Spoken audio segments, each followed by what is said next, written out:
Hi മക്കളെ, welcome to റാൻസ് learning portal. അപ്പോൾ നമ്മൾ യൂണിറ്റ്സ് ആൻഡ് മെഷർമെന്റ് എന്നുള്ള ചാപ്റ്ററിന്റെ മൂന്നാമത്തെ വീഡിയോസ് കഴിഞ്ഞിട്ട് നാലാമത്തെ വീഡിയോയിലേക്ക് പോവാണ്.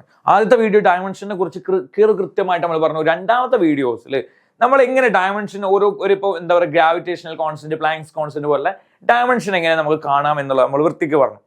അത് കഴിഞ്ഞതിന് ശേഷം നമ്മൾ check the correctness of N equation, ഒരു ഇക്വേഷന്റെ കറക്റ്റ്നെസ് നമ്മൾ ചെക്ക് ചെയ്തു. ഇത് കാണാത്തവർ ഇതൊക്കെ പറയുമ്പോൾ ഇതൊക്കെ എപ്പോ എന്ന് തോന്നുന്നുണ്ടെങ്കിൽ നിങ്ങൾ ചെയ്യാത്തത് എന്താ അറിയോ, ഈ റാൻസ് ലേണിംഗ് പോർട്ടൽ എന്ന് പറഞ്ഞാൽ ഈ +1 റാൻസിന്റെ ചാനൽ നിങ്ങൾ സബ്സ്ക്രൈബ് ചെയ്തിട്ടില്ല, അല്ലെങ്കിൽ നിങ്ങൾ കമ്മ്യൂണിറ്റിയിൽ ജോയിൻ ചെയ്തിട്ടില്ല. അപ്പോൾ അത് വേഗം ചെയ്യാം. ഓക്കെ, അങ്ങനെയാണെങ്കിൽ നിങ്ങൾക്ക് ഒരു വീഡിയോസും മിസ്സാവില്ല. വേഗം അതിൽ കയറി കമ്മ്യൂണിറ്റിയിൽ കയറാം. ഓക്കെ, ചാനൽ ലൈക്ക് അടിച്ചിട്ട് തന്നെ ക്ലാസ് കണ്ടു തുടങ്ങും. ഓക്കെ, ദെൻ മക്കളെ ഇന്ന് പറയാനുള്ളത് derive an expression for using dimension. എടാ, നമുക്ക് എക്സാമിന് പലപ്പോഴും ചോദിക്കുന്ന ഒരു ടൈപ്പ് ഓഫ് ക്വസ്റ്റ്യൻ ആണ്, let the period of oscillation of a simple pendulum depends on its length, mass of the bob and acceleration due to the gravity, derive an expression for time period എന്നൊക്കെ പറഞ്ഞിട്ട് വൻ സംഭവം. അതുപോലെ തന്നെ ഒരു question നിങ്ങൾക്ക് വേണ്ടി കാണാം, derive an expression for the centripetal force if acting on A particle of mass m moving with velocity v in a circular motion of radius r. നിങ്ങൾ ചെയ്യണം. നിങ്ങൾ അതിന്റെ ഉത്തര പരീക്ഷയ്ക്ക് എഴുതണ്ട്.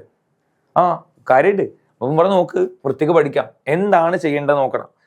എടാ, ഇങ്ങനെ ഒരു ക്വസ്റ്റ്യൻ ചെയ്യുന്നതിന് മുന്നേ ആദ്യം നിങ്ങൾക്ക് ഡയമെൻഷനെ കുറിച്ച് വ്യക്തമായിട്ട് അറിയണം. അത് നമ്മൾ ആദ്യത്തെ വീഡിയോ കാണണം. പിന്നെ അതിൻ്റെ ശേഷമുള്ള 3 വീഡിയോസ് കണ്ടതിന് ശേഷം മക്കൾ ഇതിലേക്ക് പോവാം. ഓക്കെ, അല്ലെങ്കിൽ ഒന്ന് ശ്രദ്ധിച്ചു പറ്റുമോ നോക്കാം നമുക്ക്. എടാ, ആദ്യം നിങ്ങളോട് പറഞ്ഞേ derive the oscillation of simple pendulum. Simple പെൻഡുലത്തിന്റെ ഇക്വേഷൻ ഉണ്ടാക്കാനാണ്. ഓക്കെ, ഓസിലേഷൻ ഓഫ് സിമ്പിൾ പെൻഡുലമോ ഡിപ്പെൻഡ്സ് ഓൺ ദ ലെങ്ത്തിനെ ഡിപ്പെൻഡ് ചെയ്യുന്നത്. ടൈം പീരീഡ് കാണാനാ പറഞ്ഞേ. ഓക്കെ, ടൈം പീരീഡ് കാണാനാ പറഞ്ഞേ അല്ലെ. പീരീഡ് ഓഫ് ഓസിലേഷൻ ടി കാണാനാ പറഞ്ഞ മക്കളോട്. ഓക്കെ, ലെങ്ത് പറഞ്ഞിട്ട്, ലെങ്ത് ഉണ്ട്, മാസ് ഓഫ് ദ ബോബ് തന്നിട്ടുണ്ട്, അതുപോലെ തന്നെ ജി തന്നിട്ടുണ്ട്. തന്ന സാധനങ്ങൾക്ക് മക്കൾ എന്ത് ചെയ്യാറോ, ഇങ്ങനെ ഡയറക്ട്ലി പ്രൊപ്പോർഷണൽ ഇട്ടിട്ട് L ഉണ്ട്, M ഉണ്ട്, പിന്നെ അതുപോലെ തന്നെ G ഉണ്ട്. നേരെ എഴുതി കൊടുക്കാം. പ്രയാസം ഉണ്ടോടാ? എന്തെങ്കിലും പ്രയാസം ഉണ്ടോ? ഇല്ല. ഓക്കെ, മക്കൾ ചെയ്യേണ്ട കാര്യം എന്താണ് പറഞ്ഞത്, എന്താണ് നിങ്ങൾക്ക് കാണേണ്ടത്, ഏതിന്റെ ഇക്വേഷൻ നമുക്ക് കിട്ടേണ്ടത് അത് എഴുതുക. ടിയുടെ ഇക്വേഷനാ, പീരീഡിന്റെ ഇക്വേഷനാ, ടിയുടെ ഇക്വേഷനാ, അത് കിട്ടി. ഡയറക്ട്ലി പ്രൊപ്പോർഷണൽ അടിച്ചു. സീനുണ്ടോ? ഇല്ല. അപ്പൊ എന്നിട്ട് എന്താ, പിന്നെ എന്താണ്, L തന്നിട്ടുണ്ട് മക്കൾക്ക്, L എന്ന് എഴുതി. M തന്നിട്ടുണ്ട് മക്കൾക്ക്, M എന്ന് എഴുതി. G തന്നിട്ടുണ്ടോ നിങ്ങൾക്ക്, ഇത് 3 എഴുതി. സീനുണ്ടോ? ഒരു കുഴപ്പമില്ല. മക്കൾ ചെയ്യേണ്ട അടുത്തൊരു കാര്യം എന്താ പറയുക, എടാ ഇതിന്റെ മുകളിൽ X, ഇതിന്റെ മുകളിൽ Y, ഇതിന്റെ മുകളിൽ Z എന്നിടാ. ABCD പഠിപ്പിക്കില്ല, X Y Z ഇടുക.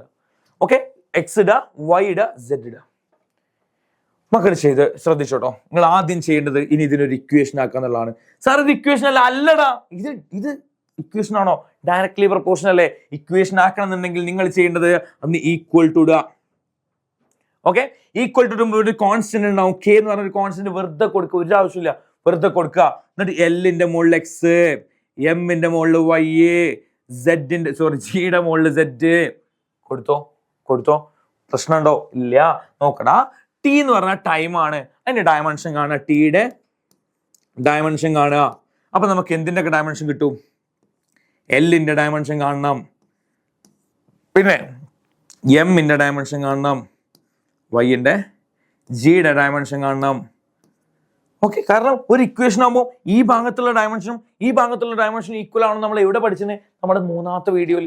Check the correctness of N equation. എന്നിട്ട് നിങ്ങൾക്ക് ഓർമ്മ S = UT + ½ it² എഴുതി. എന്നിട്ട് L = L എന്നൊക്കെ കിട്ടി അല്ലേ? എടാ, ഈക്വൽ ടുവിന്റെ അപ്പുറത്തുള്ള ആളെയും ഈക്വൽ ടുവിന്റെ ഇപ്പുറത്തുള്ള ആളെയും ഡയമെൻഷൻ ഈക്വൽ ആയിരിക്കണം. അതിനാണ് നിങ്ങൾ ഹോമോജിനിറ്റി പ്രിൻസിപ്പിൾ എന്നൊക്കെ പഠിച്ചില്ലേ മക്കള്? അവിടെ സ്കൂളിൽ കേട്ടൊക്കെ ഒരു ഓർമ്മയില്ലേ? യെസ്, അത്രയേ ഉള്ളൂടാ. ഈ ഇക്വേഷൻ അപ്പുറത്തുള്ള ഡയമെൻഷനും ഇക്വേഷൻ ഇപ്പുറത്തുള്ള ഡയമെൻഷനും ഈക്വൽ ആവണം എന്നുള്ളതാണ്. മക്കൾ ശ്രദ്ധിച്ചോ. എടാ, ടിയുടെ ഡയമെൻഷൻ T തന്നെയാണ് അല്ലേ? ഇനി ഇതിന്റെ ഡയമെൻഷൻ നോക്കട്ടോ, K ഉണ്ട്. L-ന്റെ ഡയമെൻഷൻ എന്താ? L എന്താടാ? ലെങ്ത് ആണ്. L-ന് മുകളിൽ X ഉണ്ടാവും. സീനുണ്ടോ? ഇല്ല. എടാ, M-ന്റെ ഡയമെൻഷൻ എന്താ? M-ന്റെ ഡയമെൻഷൻ മാസല്ലേ, M തന്നെയാണ്. എന്താ ഇയാൾ ഇങ്ങനെയൊക്കെ ചോദിക്കുന്നത്? അപ്പൊ മുകളിൽ Y ഉണ്ടാവും. Gയുടെ ഡയമെൻഷൻ എന്താ? G എന്താണ്? ആക്സിലറേഷനാ. ആക്സിലറേഷന്റെ ഡയമെൻഷൻ മക്കൾക്ക് അറിയാം, L(T)⁻². എന്താടാ? L(T)⁻². അതിന്റെ മുകളിൽ എന്തുണ്ട്? Z ഉണ്ട്. Z ആണ് ട്ടോ, 2 അല്ല. Z ആണ്, 2 അല്ല. പലപ്പോഴും പരീക്ഷയ്ക്ക് കുട്ടികൾ 2 ആന്ന് വിചാരിച്ച് തെറ്റിക്കും. പാടില്ല. നമ്മൾ തമ്മിൽ ഇവിടെ നോക്കിക്കോ. T = ഓക്കെ, ഇവിടെ അങ്ങോട്ട് നോക്കട്ടെ. T = K × L മുകളിൽ എക്സ് ഉണ്ട്, എമ്മിന്റെ മുകളിൽ വൈ ഉണ്ട്. ഇനി എല്ലിന്റെ അവകാശമാണ് ആര്, സോറി, എല്ലിന്റെ മുകളിൽ എന്തുണ്ട്, സെഡ് ഉണ്ട്. അതുപോലെ തന്നെ ടിയുടെ മുകളിൽ ഒരു 2 ഉണ്ട്, ഒരു സെഡ് ഉണ്ട്. അങ്ങനെ സാറേ, എടാ ഈ സെഡ് ആർക്കൊക്കെ അവകാശപ്പെട്ടതാ? എല്ലിനും ടിക്കും അവകാശപ്പെട്ട. എല്ലിന്റെ തലയിൽ വെച്ചു കൊടുക്കുക, അവകാശപ്പെട്ടൊക്കെ തലയിൽ വെച്ചു കൊടുക്കുക. അതുപോലെ തന്നെ ടിയുടെ തലയിലും വെച്ചു കൊടുക്കുക. ടീന്റെ തലയിൽ ഓൾറെഡി ഒരു 2 ഉണ്ട്, കൂടെ സെഡും കൂടെ വെച്ചു കൊടുക്കുക, -2z. ഇനി മക്കൾ ചെയ്യേണ്ട എന്താ അറിയോ, ശരിക്കും ഒരു ഡയമെൻഷൻ എന്ന് പറഞ്ഞാൽ സാർ അപ്പുറത്തോട്ട് എഴുതാം. ശരിക്കും ഒരു ഡയമെൻഷൻ എന്ന് പറഞ്ഞാൽ ML T⁻⁻m അല്ലെ, എം ഉണ്ടാവും, എൽ ഉണ്ടാവും, അതുപോലെ തന്നെ ടി വേണം. ഓക്കെ, അപ്പൊ ഞാൻ അങ്ങനെ തന്നെ എഴുതാട്ടോ, M L T. പക്ഷെ ഇവിടെ ആര് മാത്രമേ ഉള്ളൂ, ടി മാത്രമേ ഉള്ളൂ. അപ്പൊ എം ഇല്ല, അതായത് M0, എൽ ഇല്ല, L0, ടി ഉണ്ട്. ഓക്കെ, ഇനി ഇപ്പുറത്തുള്ള സാധനങ്ങൾ ആരൊക്കെയാ? അതൊക്കെയാ ഒരു എമ്മിന്റെ മുകളിൽ വൈ, എം ഉണ്ട്, എമ്മിന്റെ മുകളിൽ വൈ. പിന്നെ എൽ ഉണ്ട്, എല്ലിന്റെ മുകളിൽ ആരൊക്കെയുണ്ട്? എക്സും ഉണ്ട്, സെഡും ഉണ്ട്. അപ്പൊ L എക്സ് പ്ലസ് സെഡ് അങ്ങനെ എഴുതാം. എങ്ങനെയാ? എൽ ഉണ്ട്, എല്ലിന്റെ മുകളിൽ ആരുണ്ട്? എക്സും ഉണ്ട്, സെഡും ഉണ്ട്. അപ്പൊ എങ്ങനെ എഴുതാം? L എക്സ് പ്ലസ് സെഡ്, കുഴപ്പമില്ല. ദെൻ ടി ഉണ്ട്, ടിയുടെ മുകളിൽ ആരുണ്ടാ? -2z ഉണ്ട്. നോക്കടാ, എമ്മിന്റെ മുകളിൽ 0 ആണ്, അപ്പൊ എമ്മിന്റെ മുകളിൽ വൈ ആണ്. ഓക്കെ, ഇവിടെ എമ്മിന്റെ മുകളിൽ നോക്കിട്ട് മക്കളെ, എമ്മിന്റെ മുകളിൽ ഇവിടെ 0 ആണ്, ഇവിടെ വൈ ആണ്. നമുക്ക് മനസ്സിലായ ഒരു കാര്യം എന്താണ്? y = 0 കിട്ടി. എടാ ഇവിടെ എല്ലിന്റെ മുകളിൽ 0 ആണ്, ഇവിടെ എക്സ് പ്ലസ് സെഡിന്റെ മുകളിൽ 0 ആണ്. അപ്പൊ നമുക്ക് കിട്ടിയതാടാ എക്സ് പ്ലസ് സെഡ് = 0. എടാ ഇവിടെ ടിയുടെ മുകളിൽ 1 ആണ്, ഇവിടെ ടിയുടെ മുകളിൽ -2 ആണ്. അപ്പൊ നമുക്ക് എന്ത് കിട്ടി? -2z = 1. ഓക്കെ, അപ്പൊ z = -1/2 അല്ലെ. ഈ ഇൻറ്റു 2 ഇക്വേഷൻ അപ്പുറത്ത് പോകുമ്പോൾ ബൈ, പിന്നെ മൈനസ് അപ്പുറത്ത് കിട്ടുള്ളൂ. അപ്പൊ z = -1/2. നിങ്ങൾ ആലോചിച്ച് നോക്കടാ. അപ്പൊ ഈ ഇക്വേഷൻ ഞാനൊന്ന് എടുക്കാണ്. എക്സ് പ്ലസ് സെഡിന് പകരം എന്താടാ? -1/2 = 0. എടാ ഏത് നമ്പറിനോട് 1/2 കൂട്ടുമ്പോൾ 1/2 മൈനസ് ചെയ്യുമ്പോഴാ 0 കിട്ടുക? എക്സ് എത്ര കാരണം 1/2, എക്സ് എത്ര 1/2, സെഡ് എത്ര -1/2. അപ്പോഴല്ലാടാ 0 കിട്ടുക. 1/2 - 1/2 അല്ല 0. അപ്പൊ എക്സ് എത്രടാ? എക്സ് എത്രടാ? 1/2. എല്ലാത്തിന്റെ വാല്യൂ കിട്ടി.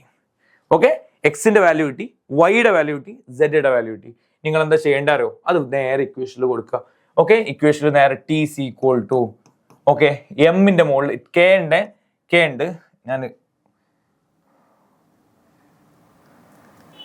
ഓക്കെ, T = K × എമ്മിന്റെ മുകളിൽ എന്താ? എമ്മിന്റെ മുകളിൽ വൈ ആണ്, വൈ 0 ആണ്. ഓക്കെ, ദെൻ എല്ലിന്റെ മുകളിൽ എക്സ് പ്ലസ് സെഡ് ആണ്, എക്സ് പ്ലസ് സെഡ്, എക്സ് അതുപോലെ തന്നെ വൈ ഉണ്ട്, സെഡ് ഉണ്ട്. നോക്കടാ, ഇവിടെ എമ്മിന്റെ മുകളിൽ ഇതാ, ഇനി എടുക്കേണ്ട തിരിച്ചു വരാട്ടോ ഞാൻ, സോറി. T = നോക്കടാ, കെ ഉണ്ട് ഇവിടെ എന്താ? എൽ ഉണ്ട്, എല്ലിന്റെ മുകളിൽ എക്സ് കൊടുത്തിട്ടുണ്ട്, എല്ലിന്റെ മുകളിൽ എക്സ് കൊടുത്തിട്ടുണ്ട്. എക്സ് എത്ര ഇവിടെ ആൻസർ കിട്ടിയാണല്ലോ 1/2. എക്സ് എത്ര 1/2. ഇനി ഇവിടെ എം കൊടുത്തിട്ടുണ്ട്, എമ്മിന്റെ മുകളിൽ വൈ ആണ്, വൈ 0 ആണ്. ഇനി ജി കൊടുത്തിട്ടുണ്ട്, ജിയുടെ മുകളിൽ സെഡ് ആണ്, സെഡ് എത്രടാ? -1/2. കുഴപ്പമുണ്ടോ? അപ്പൊ നമുക്ക് എമ്മിന് ഒഴിവാക്കാം. T = K × L⁻1/2 G⁻−1/2. എടാ നിങ്ങൾക്ക് അറിയാം 1/2 എന്ന് പറഞ്ഞാൽ റൂട്ട് അല്ലേ? 1/2 പറഞ്ഞാൽ റൂട്ടാണ്. അപ്പൊ T = K × √L/G. അങ്ങനെ സാറേ ജി താഴെ വന്നു, ജിക്ക് മൈനസ് ഉണ്ട്, ജിക്ക് മൈനസ് ഉള്ളതുകൊണ്ടാണ് ജീനെ താഴെ എഴുതി, എല്ലിന് മൈനസ് ഇല്ലാത്തതുകൊണ്ടാണ് എല്ലിന് മുകളിൽ എഴുതി. ഇതാണ് നമ്മുടെ ഫൈനൽ ഇക്വേഷൻ. വലിയ ഇക്വേഷൻ ആയിട്ടൊക്കെ വലിയ സംഭവമൊക്കെ ആയിട്ട് മക്കൾക്ക് തോന്നുന്നുണ്ടെങ്കിൽ ഒന്നുകൂടെ റിപ്പീറ്റ് അടിച്ചൊന്ന് കണ്ടുനോക്കാം. അത്ര വലിയ സംഭവമൊന്നുമല്ല. ഓക്കെ, ഇതിൽ ചെയ്യാവുന്ന ഏറ്റവും ടഫ് ആയിട്ടുള്ള ഏറ്റവും പ്രശ്നങ്ങൾ ഉണ്ടാവുന്ന ഒരു ക്വസ്റ്റ്യൻ ആണ് സാർ എടുത്ത് ചെയ്തത്. ഓക്കെ, അങ്ങനെയാണെങ്കിൽ മക്കൾക്കുള്ള ഒരു ക്വസ്റ്റ്യൻ ആണ്, സിമ്പിൾ ആയിട്ടുള്ള ഒരു ക്വസ്റ്റ്യൻ മക്കൾ ചെയ്യണം. ഓക്കെ, പെട്ടെന്ന് ചെയ്യാൻ പറ്റുന്ന രൂപത്തിലേക്ക് എത്തണം. കാരണം ഒരുപാട് പതിയാണ് പറഞ്ഞത്. ഇനി മനസ്സിലാകാത്തവർ റിപ്പീറ്റ് ചെയ്ത് ഒന്നുകൂടെ കാണാം. നിങ്ങളുടെ കമന്റ്സ് എന്തായാലും എനിക്ക് കാണുന്ന, നിങ്ങൾക്ക് മനസ്സിലായിട്ടെങ്കിൽ അടിപൊളിയായിട്ട് നിങ്ങൾ കമന്റ് ചെയ്യണം, നിങ്ങളുടെ ഫ്രണ്ട്സിലേക്ക് ഷെയർ ചെയ്യണം. നിങ്ങൾക്ക് ഇനി അടുത്ത ചാപ്റ്റേഴ്സിൽ അല്ലെങ്കിൽ ഈ ചാപ്റ്റേഴ്സിൽ ഇനി എന്താണ് വേണ്ടത്, അടുത്ത ചാപ്റ്റേഴ്സിൽ ഇനി എങ്ങനെയാണ് വേണ്ടത്, ക്ലാസ്സുകൾ എങ്ങനെയാണ് വേണ്ടതെന്നുള്ളത് മക്കൾ തീർച്ചയായിട്ടും കമന്റ് ചെയ്യണം. ഓക്കെ ആണോ മക്കളെ? ക്ലാസ്സുകൾ ഇഷ്ടപ്പെട്ടു എന്ന് വിചാരിക്കുന്നു. അപ്പോൾ അടുത്ത വീഡിയോയുമായി നമുക്ക് വീണ്ടും കാണാം. അതുവരെ ഗുഡ് ബൈ.